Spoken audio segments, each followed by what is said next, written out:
impone, ¿no? En tiempos clásicos, ¿no? Cuando hablamos de la explicación del poder en una sociedad, en este caso clásica, hablamos de un poder que impone voluntades, ¿no? Inclusive a nivel coactivo, ¿no? Esa imposición restringe libertades y es por eso que empieza Michel Foucault a hablar de la sociedad, del cómo hemos ido concibiendo esta forma, porque ahora nosotros si nos ponemos a analizar el poder de los medios de comunicación, el poder de la comunicación, el poder que tiene eh, inclusive, ¿no? Las decisiones, tanto políticas, el poder de la cultura, tiene pues una explicación bastante amplia. Por eso es que Michel Foucault quiere iniciar este concepto de poder con hacer una explicación del por qué hemos ido generando restricciones al momento de hablar del poder, ¿no? Y también por qué este poder también tiene una percepción o genera una percepción negativa, ¿no? Y inclusive aquí ustedes pueden ver algo que es casi común. ¿Por qué concebimos siempre el poder como una regla y prohibición? Ojo, porque aquí ya estamos hablando de orden, y cuando se habla del orden, se habla del castigo, se habla de los límites que ha ido generando la sociedad a partir de las reglas, por eso es que también junto a la teoría del poder va el orden social, ¿no? La teoría del cambio. Y esto ha ido generando una percepción, como les he indicado, una percepción un tanto diferente a lo que ahora vamos a ir viendo, ¿no? Del concepto de poder en términos más que todo contemporáneos. Y miren aquí dentro de la misma interrogante que se hace, más allá de concebir que el poder es entendido siempre como una regla o prohibición, ¿por qué este también está vinculado a un privilegio que no todos tienen, ¿no? Porque imagínense aquí a la imagen que ustedes pueden percibir en la diapositiva está un policía. Al policía o al quien cumple una función específica en la sociedad, vinculando que esto va de la mano con los roles asignados, cada uno de ellos tiene un poder, tiene un poder y miren aquí esto y ustedes a simple vista lo evidenciarían como que se está haciendo el uso del poder en forma inadecuada, ¿no? Cuando ya se cometen algunos excesos, ¿no? Y que eso también es análisis, sobre todo en términos jurídicos, ¿no? Si el abuso del poder es adecuado o no en ciertas circunstancias, ¿no? Miren, esta situación es casi común. Pero bueno, en los momentos en que se va generando esta teoría, ¿no? Para hacer una explicación del por qué, Michel Foucault hace mención a los espacios donde se priva a los individuos, a las personas, ¿no?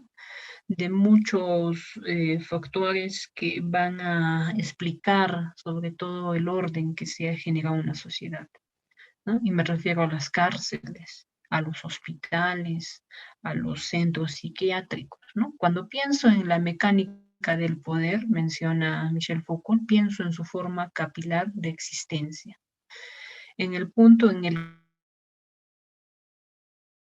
que el poder encuentra un núcleo mismo de los individuos. Y eso es cierto, nosotros también tenemos el poder de brindar restricciones a otro ser. Pero eso es que Michel Foucault habla el hecho de cómo también nosotros como seres humanos generamos espacios donde se privan libertades, ¿no? Y que también forma parte del accionar, ¿no?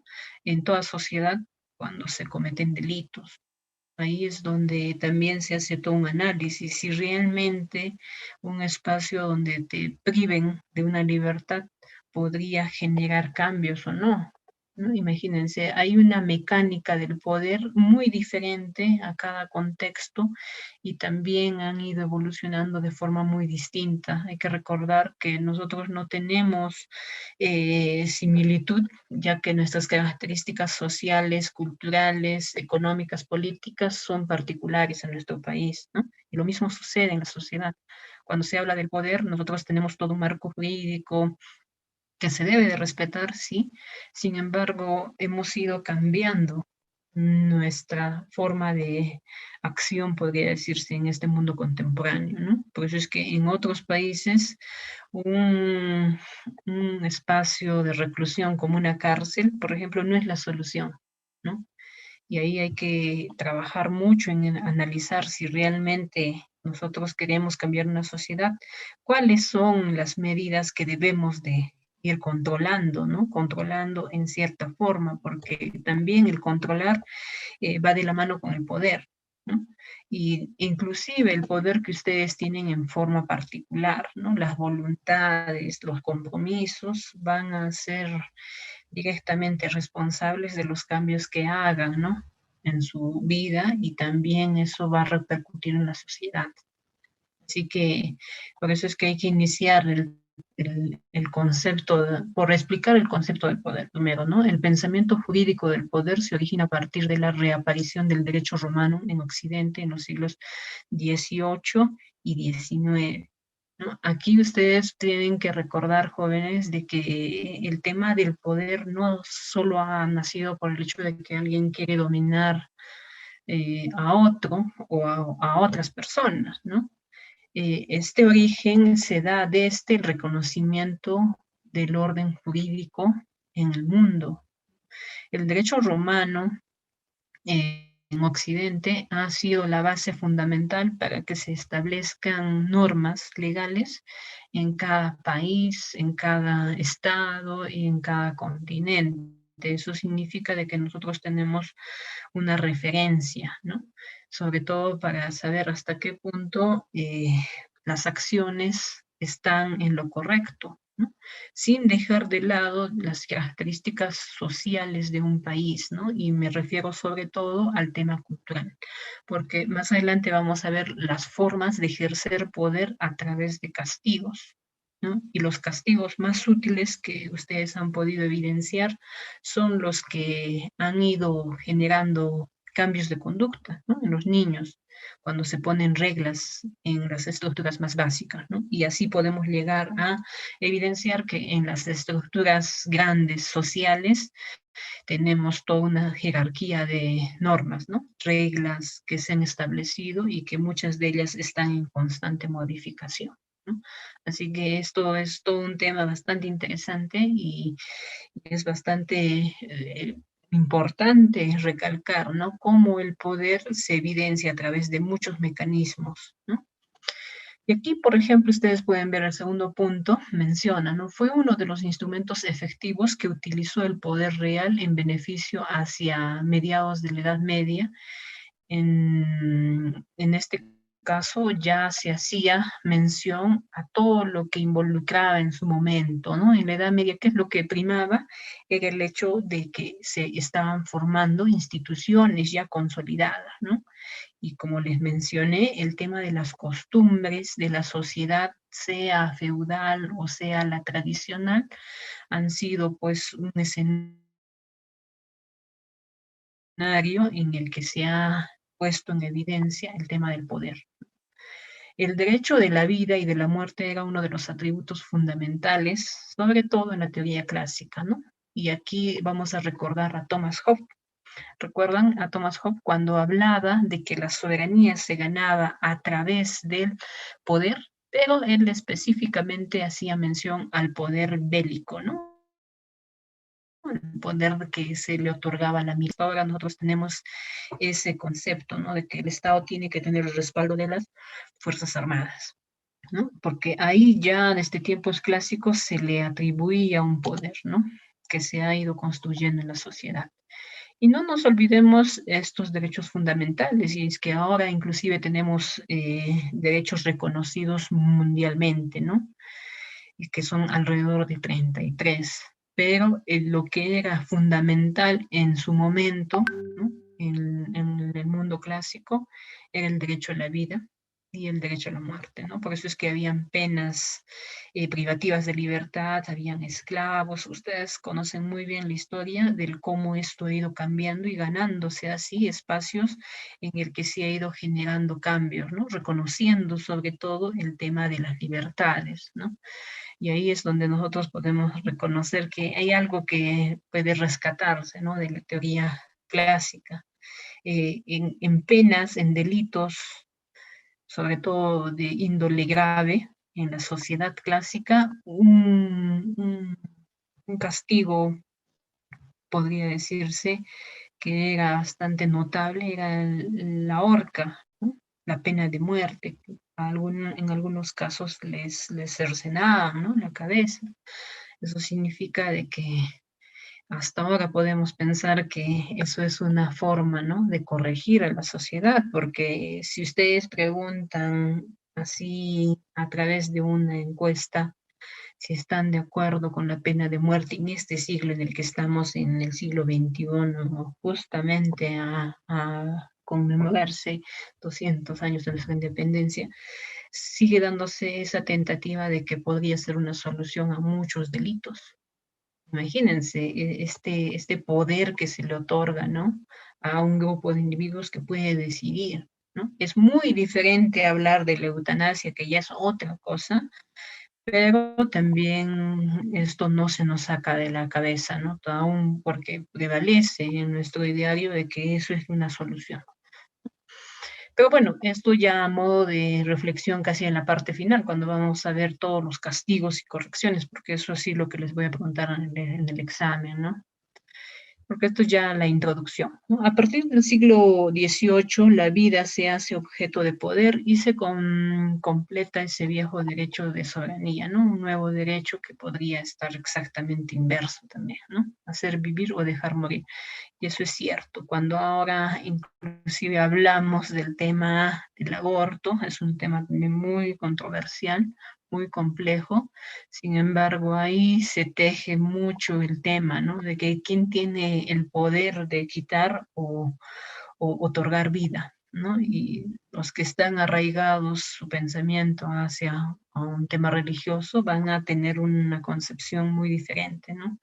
Pero ahí nos va a ayudar sobre todo el cómo ha ido evolucionando la sociedad, ¿no? El hecho de que hemos ido cambiando esta forma. Hacer o morir o dejar vivir, eso significaba pues toda una decisión que se tenía que tomar, ¿no? En tiempos clásicos. Y esto ha ido cambiando. Inclusive ahora ya podemos hablar de cómo hacemos de que este poder tenga una forma de explicación a partir de lo que Michel Foucault menciona, ¿no? El hecho de que este poder tenga una forma de ser administrado, ¿no? Ser llevado a cabo por cada individuo, ¿no? El individuo es una realidad fabricada por esa tecnología específica de poder que se llama disciplina.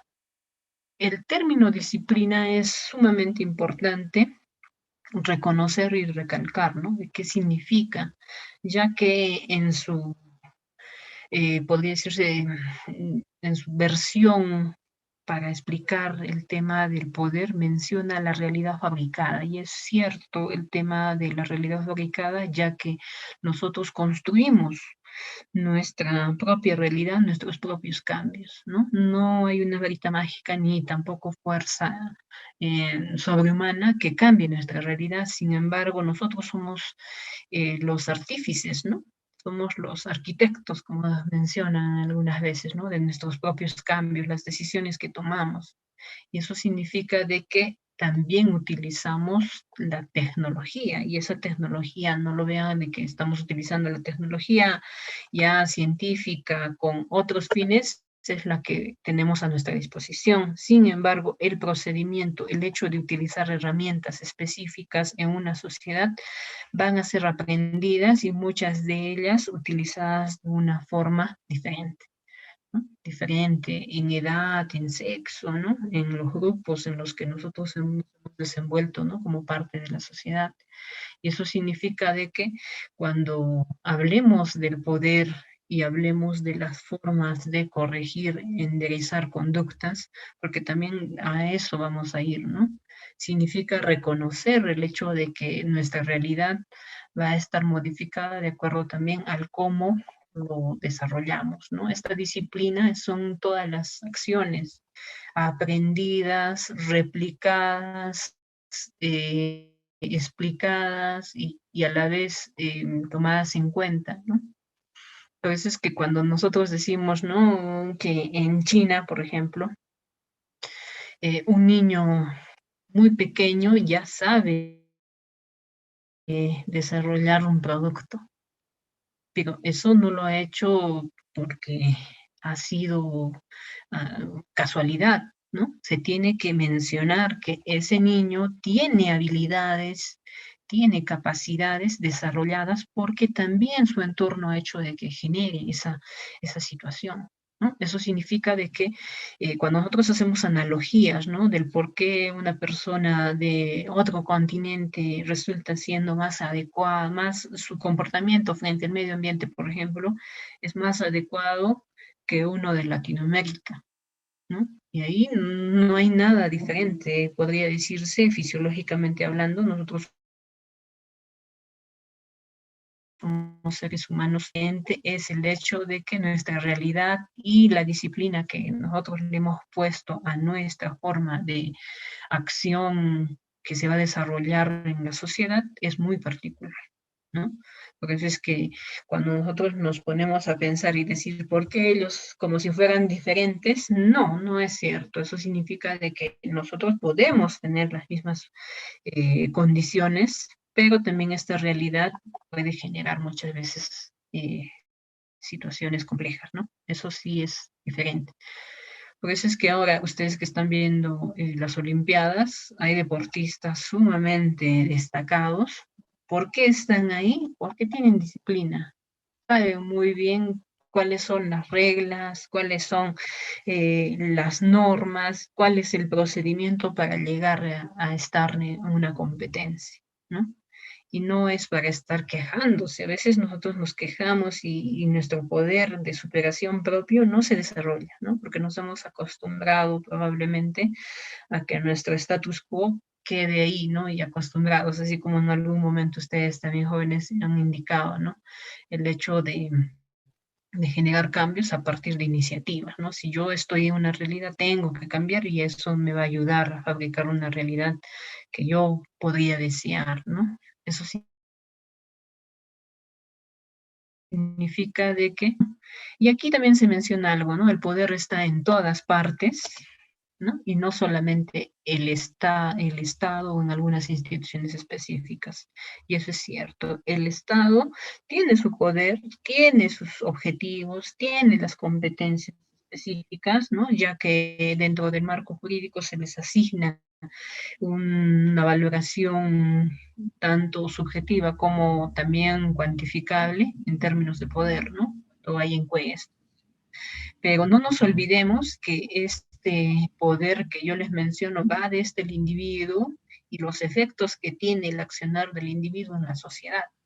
Por eso es que el poder es relacional, se relaciona con todo, ¿no? Si yo quiero destacar en alguna acción, por ejemplo, tengo que demostrar que esta realidad puede cambiar de alguna forma, ¿no? Por eso es que ser disciplinados forma parte de muchos de los aciertos que una persona puede obtener, ¿no?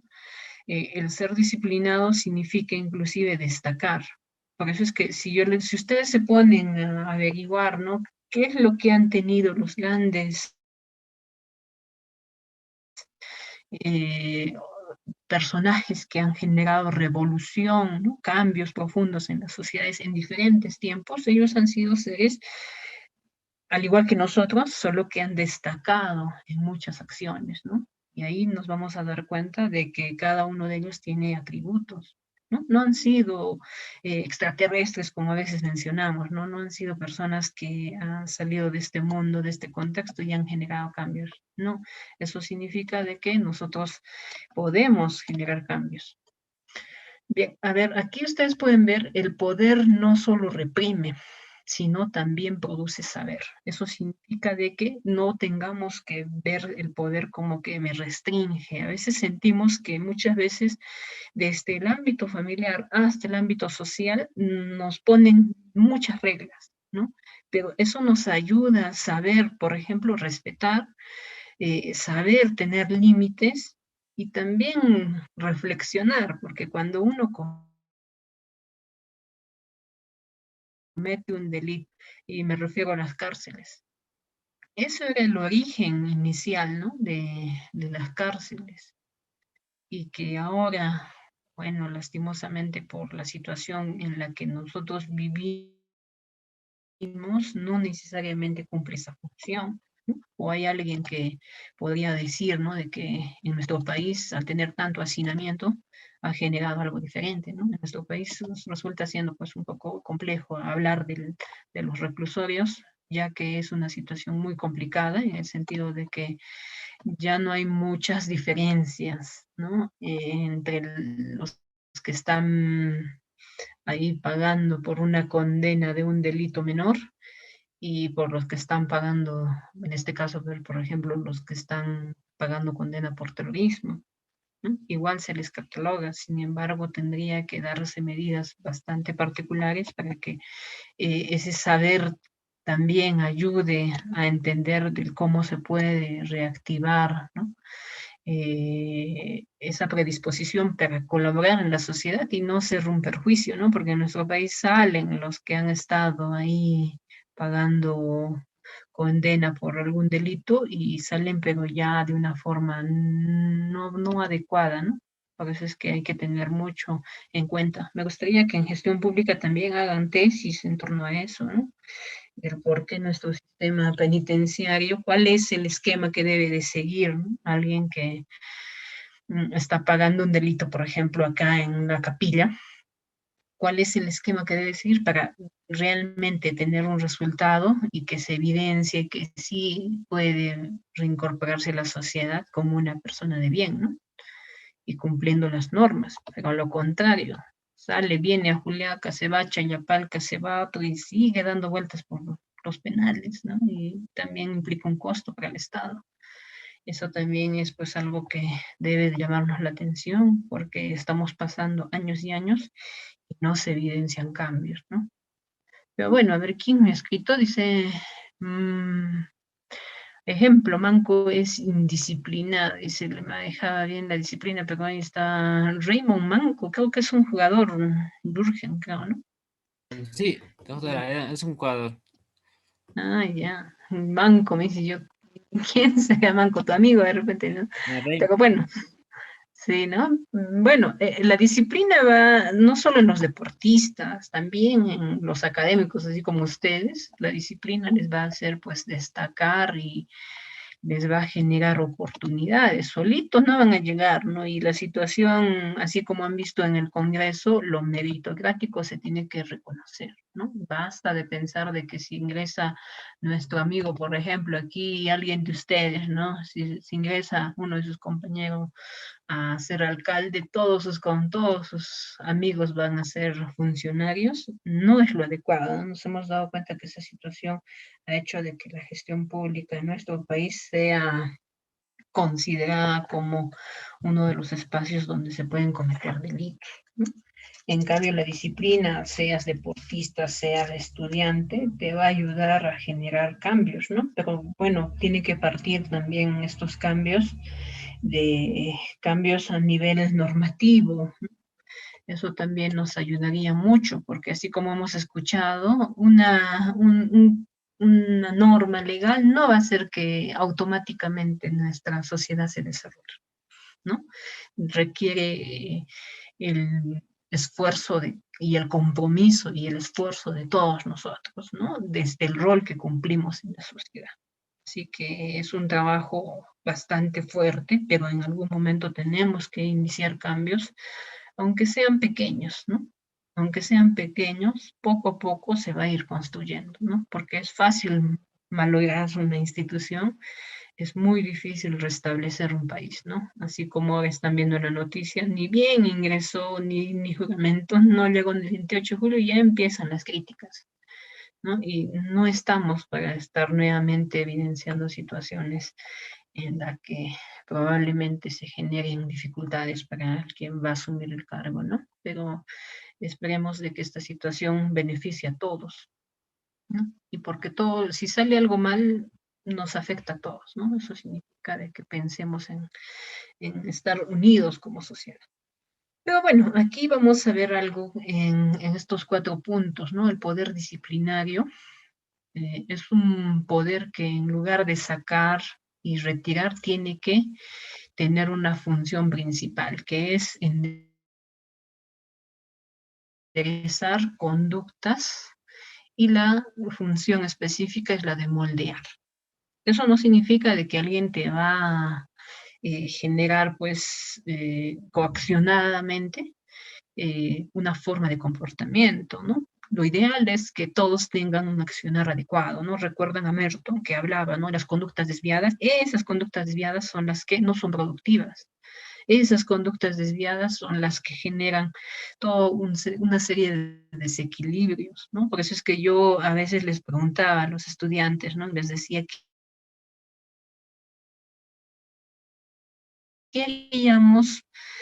Específicamente hablaríamos de un caso concreto, ¿no? El tema de adictos a las drogas y jóvenes sicarios, ¿no?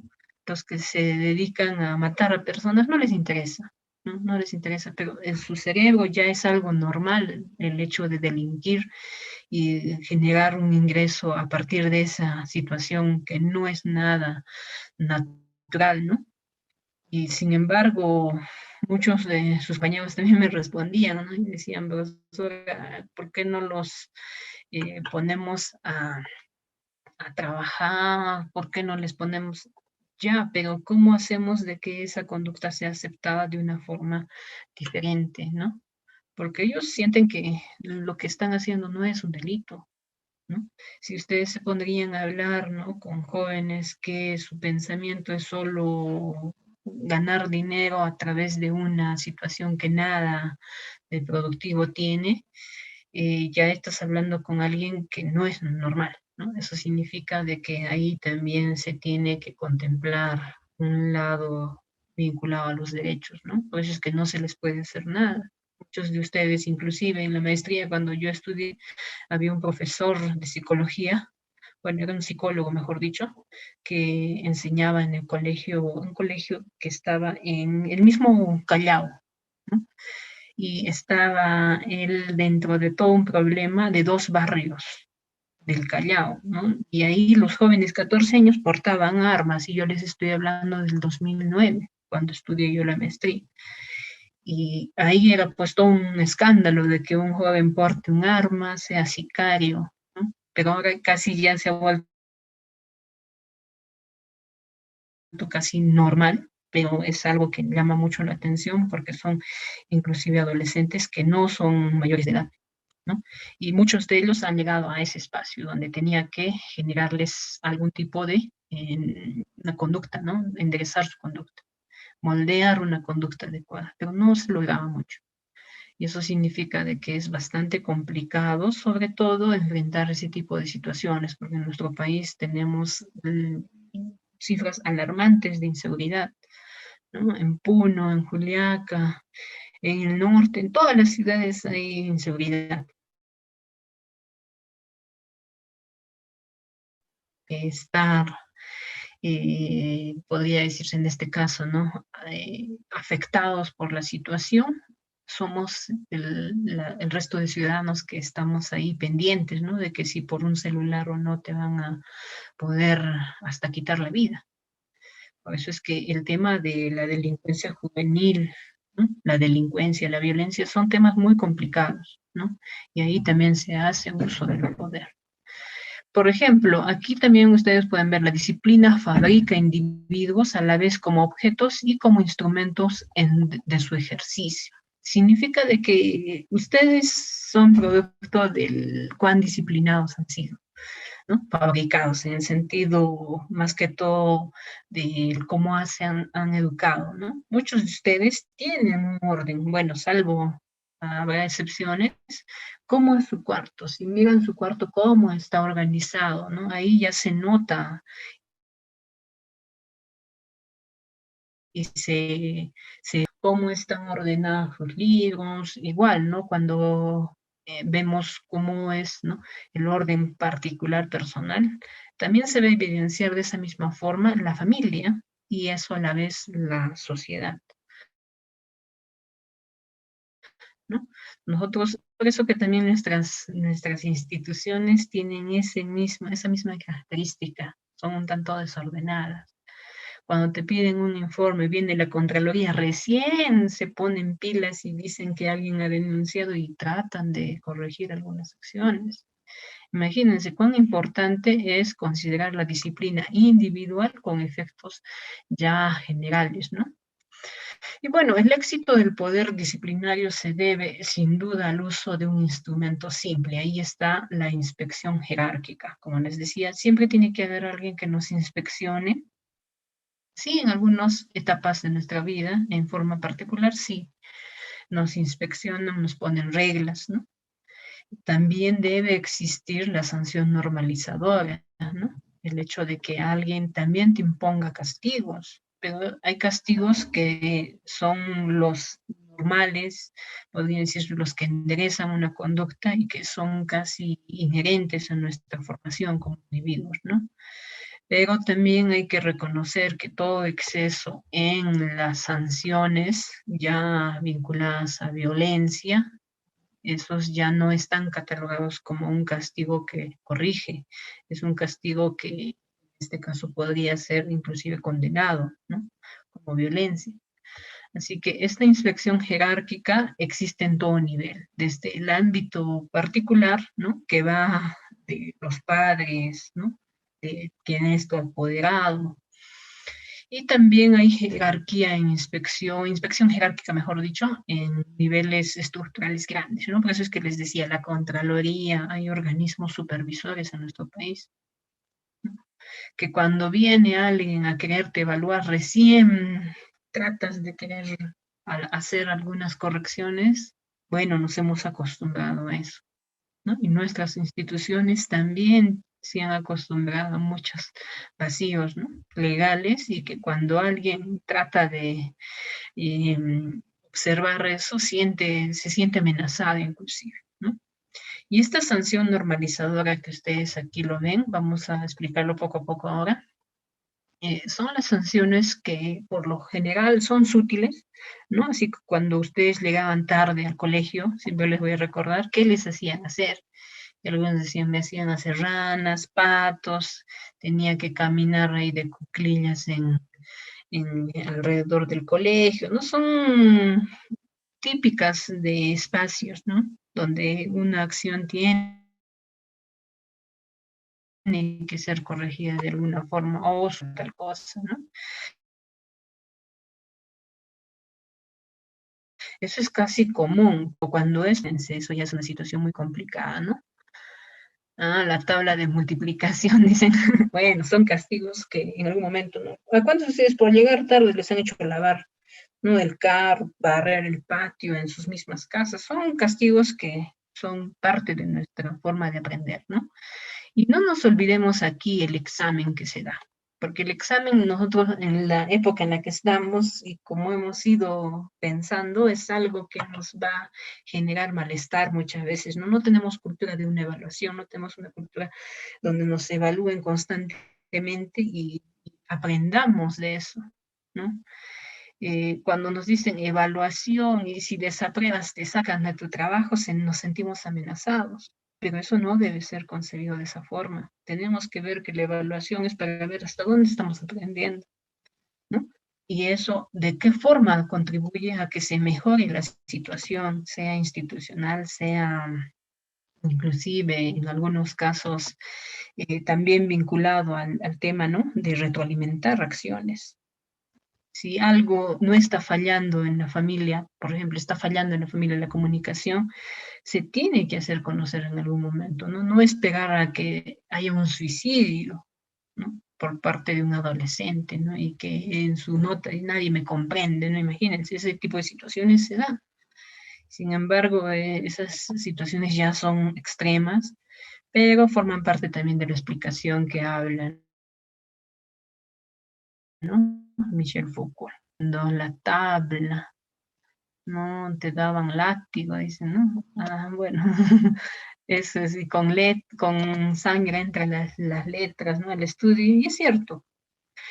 ¿Cuántos de ustedes han vivido esas situaciones y ha sido para bien? Es bueno, ¿no? Pero ahora ya también vemos un lado un poco que está generándole inconvenientes a los mismos educadores, el hecho de que no se llegue a generar reglas, ¿no? En el colegio por el temor a que haya denuncias, ¿no? No sé hasta qué punto ustedes estarán de acuerdo, ¿no? Si la profesora quiere aplicar de alguna forma, sin excesos, eso siempre hay que recalcarlo, sin excesos, el hecho de un castigo, ¿no? Que sea el adecuado, porque romper el brazo a un estudiante tampoco, pues es, ¿no? Aún, ¿no? Y lo sería ideal, porque a veces los padres se dejan manipular por los hijos, ¿no? Y eso también resulta siendo no adecuado en el sentido de que se está generando un individuo que toma decisiones sin respetar, ¿no? La jerarquía que puede haber y el respeto que puede haber en la familia. Así que eso también hay que tener en cuenta, porque se tejen muchas versiones sobre el cómo deben educar tanto los padres como los profesores, ¿no? Para ustedes haya sido de repente algo que lo recuerden y que también les haya servido, ¿no? Como dice Milagros, recuerdo a mi profesora, yo también recuerdo a mi profesor de física, ¿no? En el colegio, yo he estado en un colegio particular, pero igual ha sido un profesor que con tabla te hacía resolver problemas de física, ¿no? Y no sé, por esa razón de repente estudié sociología, aunque me gustaba mucho los recursos, todavía me lo puedo decir que recuerdo el tema de cuánto era el, el, hacía la mala aprendiendo, ¿no? Pero como les digo, jóvenes, esto también va a estar sujeto, así como mencionan, a la generación TikTok, a la generación, a la generación que ahora estamos nosotros inculcando con todos estos cambios que se están dando. Por eso es que aquí se menciona el poder, creo que debe de analizarse como algo que circula o mejor como algo que solo funciona en cadena. Eso significa de que tiene que haber alguien que haga que esta inspección sea constante, que se aplique sanciones que hagan que esto se normalice, en el sentido de que se corrija, y que a la vez surja un examen, ¿no? Y ese examen ayude a contribuir sobre todo al tema de mejoras en una sociedad, desde lo individual hasta las instituciones, ¿no? Porque el tema de las sanciones, el tema de las correcciones, siempre va a ser un proceso, ¿no? Por eso es que ustedes están viendo el tema de la modernización del Estado, considerando todo lo que se había hecho y que no ha funcionado, ¿no? Pero en el hecho de que se pase todo el tiempo de corregir y corregir, significa de que en algún momento se va a tener que tener cambios, ¿no? Evidenciar cambios. A ver qué nos dice Ángel, dice, recuerdo cuando mi profe nos cerró el aula por jugar y después se tomó y el director nos abrió la puerta. Bueno, ese tipo de situaciones, ¿no? En el colegio pasaba eso, en la universidad inclusive, ¿no? No sé si recuerdan, yo les amenazaba con cerrar la puerta porque eso era algo que les ayudaba a llegar puntuales, ¿no? Porque imagínense que la puerta esté cerrada, ¿no? Pero ya que, como dice Ángel, que le cierre la puerta y que hasta tal hora, eso ya es un castigo dentro de su percepción del docente realmente que les iba a marcar, y sí, ¿no? Les ha hecho recordar. Pero bueno, cada uno de ustedes tendrá evidencia de que ha vivido espacios en sus etapas de la vida en el que ha habido un castigo de alguna forma, ¿no? Un castigo entre comillas, ¿no? Sin llegar a actos de violencia, porque castigos ya con violencia al extremo no son nada adecuados, generan traumas en el, ¿no?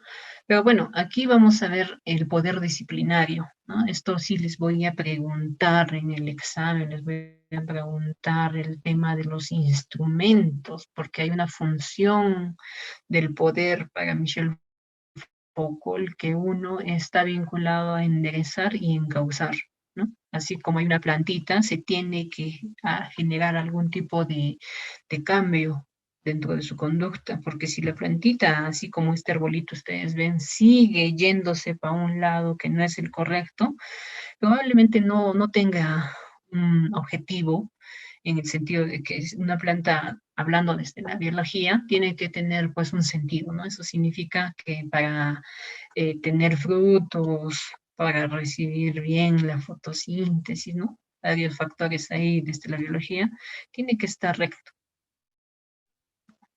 Pero si esto se va a ir al suelo, no va a ser lo adecuado, no va a tener, va a estar deformado, ¿no? Así como hay una deformación en otros seres, ¿no? Con vida, como es una planta, lo mismo sucede en el individuo, ¿no? Si un individuo, un niño que va a formar parte de una sociedad, va a tomar decisiones y en algún momento inclusive puede representar a un grupo, significa de que tiene que generar pues una forma adecuada, ¿no? Su desarrollo. Y eso significa que estas conductas en algún momento tienen que pasar por estos tres instrumentos, ¿no? Como les mencioné, la vigilancia jerárquica, el hecho de que no necesariamente alguien esté pues mirándote todo el tiempo, sin embargo ya existe una vigilancia por parte tanto de un ámbito grande, que es el Estado, ¿no? Con las normas, con las leyes. Nadie te dice que matar es malo, pero ya sabemos muy bien que eso es un delito, ¿no? La sanción normalizadora y finalmente el examen, ¿no? En el examen, en la evaluación que yo les tomo, siempre les pregunto esto a los jóvenes. Póngame, explíqueme y un ejemplo, ¿no? De cada uno, ¿qué significa? Eso significa de que la vigilancia jerárquica es mirar sin ser visto. Eso significa de que el Estado nos observa de alguna forma, ¿no? Y no creamos de que lo que nosotros escribimos en los sistemas en los que nosotros nos hemos incorporado a través de nuestros datos, no significa que no nos estén observando, ¿no? Así que un puesto policial, por ejemplo, se sabe qué personas tienen requisitoria, antecedentes, ¿no? Porque estamos dentro de un sistema. Significa de que todo está ya configurado y con una información que nos dice quiénes somos, ¿no? Desde nuestra identidad. Así que esta vigilancia jerárquica va desde las estructuras más pequeñas, que es la familia, hasta la sociedad, ¿no? Y el mundo. Así que hay que tener mucho cuidado. Y aquí mencionamos algo que Michel Foucault menciona, ¿no? La posibilidad de trabajar también con otras alternativas, ¿no? Que van a explicar el tema del poder, ¿no? La anatomopolítica del cuerpo humano. Significa de que nosotros vamos a utilizar también nuestros componentes desarrollados, ¿no? Uno de ellos es la conducta, controlar la conducta, intensificar su rendimiento, multiplicar sus capacidades, adiestrar cuerpos. Miren, estos cuatro componentes son sumamente importantes y no solo en los deportistas, porque eso es lo que les mencioné al inicio, ¿no? Pero imagínense, controlar la conducta va a ir de la mano con la personalidad y la personalidad, no se olviden que va de la mano con la ética, lo que nosotros hemos construido, con la moral, lo que la sociedad nos ha ayudado a percibir y a la vez comportarnos de alguna forma. Y eso va a ir de la mano también con mucho de lo que el entorno nos ayuda, ¿no? Controlar la conducta, ¿no? Intensificar su rendimiento, hasta qué punto ustedes pueden dar sus capacidades, ahí están las capacidades, el rendimiento, las habilidades. Es bastante interesante porque los grandes genios en el mundo, podría decirse, han llegado a un punto en el que su ingenio, ¿no? Su imaginación han sido puestos a prueba. ¿no? Y aquí adiestrar cuerpos, es cierto, ¿no? Cuando uno es deportista, cuando uno es ingeniero, por ejemplo, tiene que tener el rendimiento específico. A veces creemos que podemos subestimar una acción vinculada a una labor, ¿no? Pónganse en el caso, por ejemplo, ¿no? De las personas que tienen que subir a cuántos pisos. En Lima hay de 36 pisos y están limpiando vidrio. Imagínense ahí, la necesidad puede ser de que llegues a tener esa actividad, ¿no? Sin embargo, tienes que tener pues toda una capacidad y también, ¿no? Controlar tu conducta frente a la acción que vas a hacer, en específica, ¿no? Igual, ustedes vean el tema de qué actividades, qué roles cumple el humano en diferentes contextos, va a ir de la mano con el hecho de desarrollar sus capacidades, ¿no? Por eso es que se habla el tema del profesionalismo, ¿no? Con la labor específica, porque si alguien quiere hacer una actividad con disciplina, significa de que va a ser el mejor, ¿no? Y que su actividad la va a desarrollar de una forma en la que el poder que él mismo ejerce, miren, va a ser pues esencial, ¿no? El poder que se ejerce sobre el cuerpo individual y sobre el cuerpo como máquina, cuerpo que haya que educar aprovechando al máximo sus potencialidades, ¿no? Eso significa de que nuestro cerebro funciona para desarrollar alguna actividad y también no nos olvidemos que a veces somos seres que nos esforzamos tanto en el rendimiento que ya explotamos muchas veces, ¿no? En el sentido de que no explotar como estrés, explotar en el sentido de que llegamos a hacer esfuerzos sobrehumanos, ¿no? Por ejemplo, los tesistas, ahí yo les pongo, ¿no? Como un reto para ellos, titularse un tiempo, es el esfuerzo que ellos ponen, ¿no? En un tiempo, por eso es que hay metas, y eso utiliza mucho la administración, el tiempo, trabajo y la recompensa que se les da. Pues es que es importante las potencialidades que uno tiene. En cambio, imagínense que si solo la actividad va a estar al gusto y paciencia de cada uno, probablemente nunca se llegue a concluir una actividad, ¿no? Por eso es que el trabajo bajo estrés, ¿no? El trabajo bajo presión se ha puesto de moda, sobre todo en el aspecto privado, ¿no? Ustedes han escuchado el término bajo estrés, bajo presión, significa de que tienes que estar a ese ritmo y no todos van a estar, ¿no? Por eso es disciplina también. Bueno, también Michel Foucault habla de la biopolítica de la especie humana, ¿no? Esta nueva técnica de poder está en otro nivel, en otra escala. Se aplica a la vida de los hombres, incluso se destina no al hombre ni tampoco al cuerpo, sino también al hombre vivo, porque nosotros somos una especie, ¿no? Una especie que tiene varios factores que pueden ser explicados. Pero lo que les mencioné ahora es esto, el tema de la sanción normalizadora, ¿no? Dentro de este sistema disciplinario existen mecanismos de diferentes niveles, ¿no? Los castigos sutiles, como les mencioné, los castigos físicos, siempre han sido, y hay instituciones como el ejército, la policía, ¿no? Les hacen hasta bueno, hay ya una exageración maltratando animales, ¿no? Les hacen matar animales, les hacen tomar sangre, ¿no? ¿Cuántos de ustedes tienen o han matado alguna oveja o una vaca? Porque eso también implica todo procedimiento, ¿no? Y la fortaleza, no todos se dedicarían a ser trabajadores de camal. Imagínense, porque para a veces algunas labores tienes que tener toda una personalidad ya definida, ¿no? O hasta, inclusive, como les mencioné, estas privaciones menores en algunos momentos pueden estar vinculados inclusive a la humillación, ¿no? Cuando hay infrapenalidades, ¿no? La micropenalidad del tiempo, ¿no? Retrasos, ausencias, ¿no? En nuestro país, llegar tarde no implica un castigo, salvo que estés en el colegio, ¿no? En la universidad llegas tarde, Bueno, puede ser que dependiendo de a qué actividad has llegado tarde, ¿no? Eso significa de que también puede haber una llamada de atención, ¿no? Y no nos olvidemos el tema de la manera de ser, la falta de celo de la manera de ser, dice acá, descortesía, desobediencia, de la palabra, dice, ahí está el cuerpo, las actitudes. Bueno, esto es un tanto genérico en el sentido de que nosotros como individuos en una sociedad vamos a generar de diferentes formas de interpretar, ¿no? Estas micropenalidades, ¿no?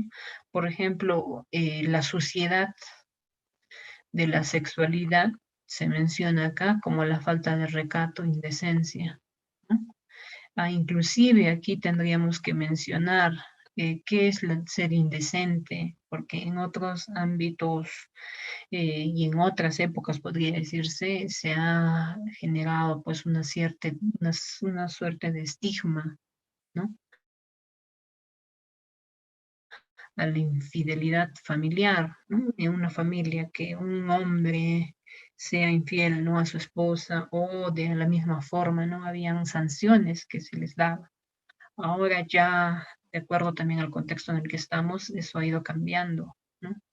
Ha ido cambiando, las penalidades pues ya van a estar vinculadas a normas, si es que ha habido un contrato de por medio, me refiero a un matrimonio, pero ahora ya ha cambiado, así como ustedes han dicho, utilizamos otros mecanismos de comunicación que, bueno, va a ir de la mano también con las acciones que va a estar vinculada con la cultura, ¿no? Esto también tiene en nuestro país está penalizado el hecho de que un hombre se case 2 veces, ¿no? Igual sucede en el caso de la mujer, ¿no? No hay diferencia. Sin embargo, hay que tener en cuenta de que estas infrapenalidades van a estar acompañadas con las reglas de la sociedad, ¿no? Pues es que, por ejemplo, la falta de recato, ahora en la época en la que estamos, no necesariamente es evidente, ¿no? Ustedes han visto que hacen videos, ¿no? El recato va a ir de la mano con varios factores. Si exhibes tu cuerpo,